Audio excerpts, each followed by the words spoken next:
Assalamualaikum warahmatullahi wabarakatuh. Saya Zain Fuzul Kabir akan mempresentasikan materi Marhol Ilmi Lughah yang berjudul konsep bahasa dan karakteristiknya. Oke, konsep bahasa. Mahya lughah atau what is the meaning of language? Apa itu bahasa? Definisi bahasa diutarakan telah dijelaskan oleh beberapa ahli.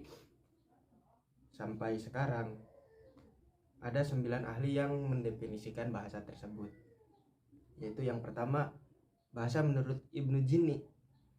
Bahasa menurut Ibnu Jinni adalah al-lughatu hiya aswatun yumbiru biha kullu qaumin min agradihim atau an agradihim, yang berarti al-lughatu bahasa adalah hiya aswatun, bunyi-bunyian atau suara-suara, jama dari lafaz sautun, yumbiru yang mengabarkan atau yang menggunakan, yang mengekspresikan biha dengan aswat tersebut, siapa? Kullu qaumin, kaum-kaum atau golongan-golongan masyarakat, an agradihim, dari maksudnya atau dari tujuannya.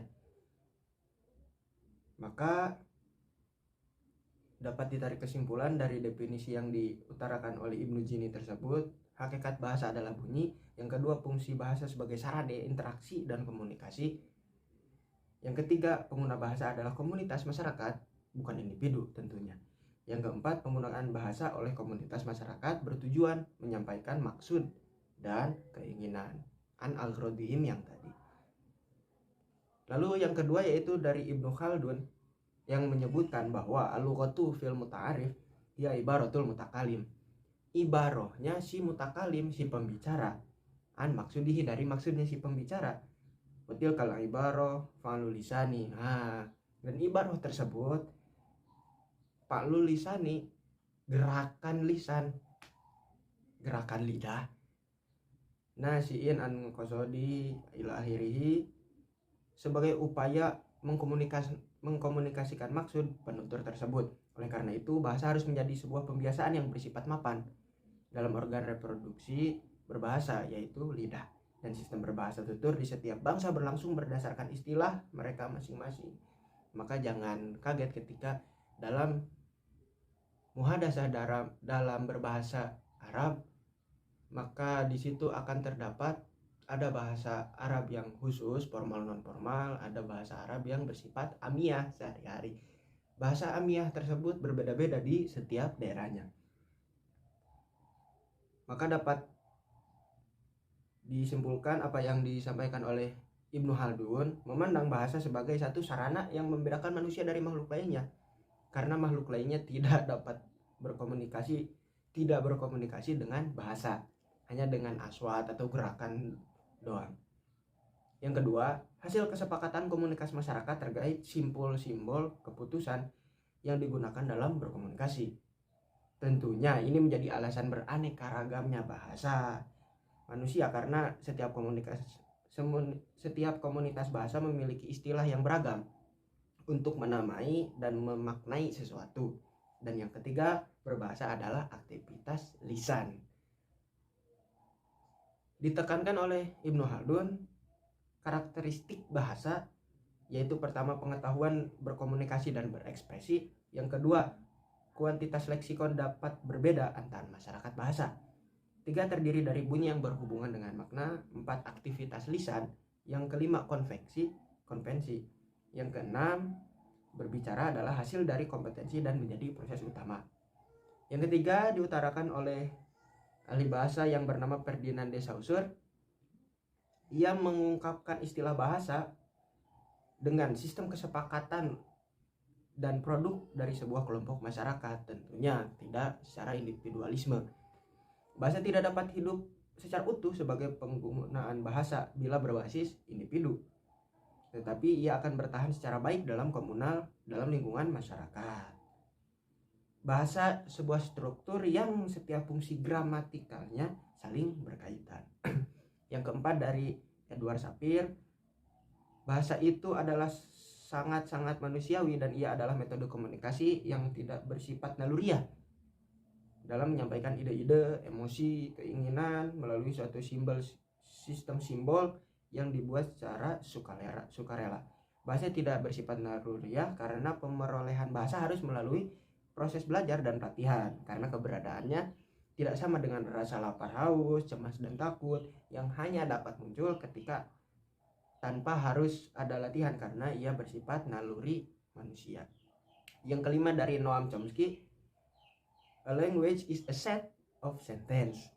It's finite in length and constructed out of a finite set of elements.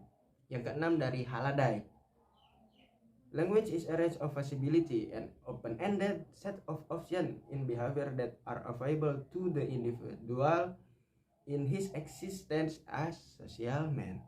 Bahasa adalah sebagai kemungkinan terbuka berakhir seperangkat opsi dalam perilaku yang tersedia bagi individu dalam keberagaman dirinya sebagai manusia sosial.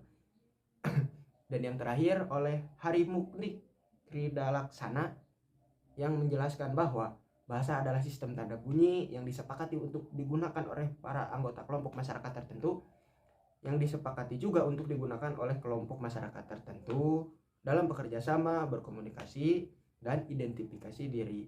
Maka bahasa dapat disimbolkan, dapat disebutkan sebagai identitas suatu daerah. Contoh di daerah Jawa Tengah, Jawa Timur menggunakan bahasa Jawa, sedangkan di daerah Jawa Barat, Jawa Priangan menggunakan bahasa Sunda. Maka dari ketujuh definisi tersebut dapat disimpulkan karakteristik bahasa itu ada 9. Yang pertama, bahasa sebagai sistem. Bahasa sebagai sistem ini dimaknai bahwa bahasa terdiri dari unsur-unsur yang secara teratur tersusun menurut pola tertentu dan membentuk suatu kesatuan, tidak secara acak. Yang kedua, bahasa sebagai lambang yang hanya dapat dilambangkan oleh bunyi dan visual. Bunyi yaitu dengan lisan tadi, visual dapat dengan tulisan.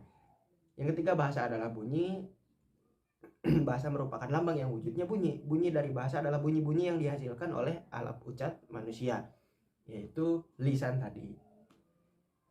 Maka bahasa lisan disebut bahasa primer, sedangkan bahasa sekundernya yaitu tulisan yang dapat divisualisasikan dan dibaca. Bahasa itu bermakna. Yang keempat, bahasa dikatakan mempunyai makna sebab mempunyai fungsi, yaitu menyampaikan pesan, konsep, ide, atau pikiran. Makna bahasa itu dapat dibedakan menjadi 3. Yang pertama yaitu makna leksikal, yang kedua makna gramatikal, yang ketiga makna pragmatik. Makna leksikal berhubungan dengan morfem atau kata, makna gramatikal berhubungan dengan frase, klausa, dan kalimat, dan yang terakhir makna gramatikal berhubungan dengan wacana. Yang kelima, bahasa itu arbitrer. Tidak adanya hubungan wajib antara lambang bahasa dengan konsep pengertian yang dimaksud oleh lambang tersebut. Yang keenam, bahasa itu konvensional. Artinya, bahasa merupakan hasil kesepakatan sebuah anggota masyarakat. Bahasa dan mereka mematuhi kesepakatan bahwa tanda berupa bunyi atau kata tertentu digunakan untuk mewakili konsep yang diwakilinya. Yang ketujuh, bahasa itu produktif. Pasti bahasa itu terbatas, tetapi dengan jumlah unsur yang terbatas dapat dibuat satuan bahasa yang jumlahnya tidak terbatas, meski secara relatif sesuai dengan sistem berlaku dalam bahasa. Yang kedelapan, bahasa itu unik. Artinya setiap bahasa mempunyai ciri khas yang tidak dimiliki oleh bahasa lain. Tentunya ciri khas ini bisa menyangkut sistem bunyi, sistem pembentukan kata, sistem pembentukan kalimat, dan sistem-sistem lainnya. Yang kesembilan, yang terakhir, bahasa itu dinamis. Artinya bahasa ikut berubah sesuai dengan kehidupan dalam masyarakat yang tidak tetap dan selalu berubah. Deskripsi bahasa. Lanjut ke fungsi bahasa. Fungsi bahasa terdapat 3. Yang pertama, fungsi ideasional. Yang kedua, interpersonal. Yang ketiga, fungsi tekstual. Yang pertama, fungsi ideasional merujuk pada fungsi bahasa sebagai wahana dalam mengekspresikan sesuatu, baik berupa ide, gagasan, atau isi pikiran, serta merefleksikan realitas pengalaman partisipannya. Sedangkan fungsi yang kedua yaitu fungsi interpersonal merujuk pada fungsi bahwa bahasa yang dapat digunakan untuk memberikan tanggapan, penilaian, penyikapan, maupun untuk meyakinkan.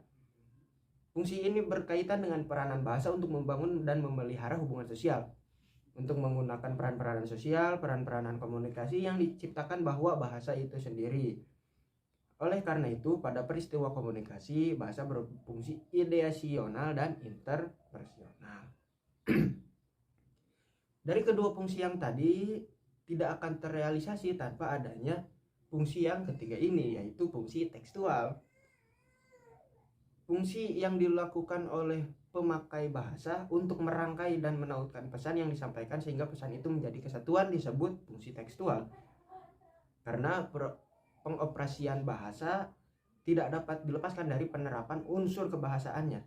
Misalnya, pemilihan kata dan pengkalimatannya tidak semata-mata ditentukan oleh kaidah ketatabahasaan secara internal, melainkan juga ditentukan oleh pemenuhan fungsi bahasa dalam hubungan kemanusiaan, baik itu merujuk pada fungsi ideasional, interpersonal maupun tekstual.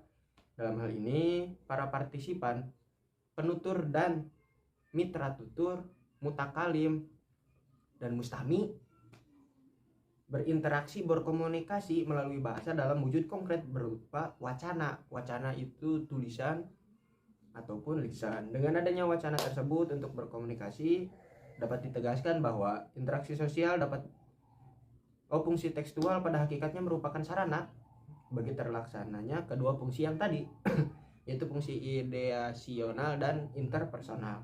Dengan demikian dapat disimpulkan bahwa isi dalam fungsi tekstual itulah ide, gagasan, dan isi pikiran diungkapkan. Sekian, terima kasih. Wallahul muwaffiq ila aqwamit thoriq. Wassalamualaikum warahmatullahi wabarakatuh.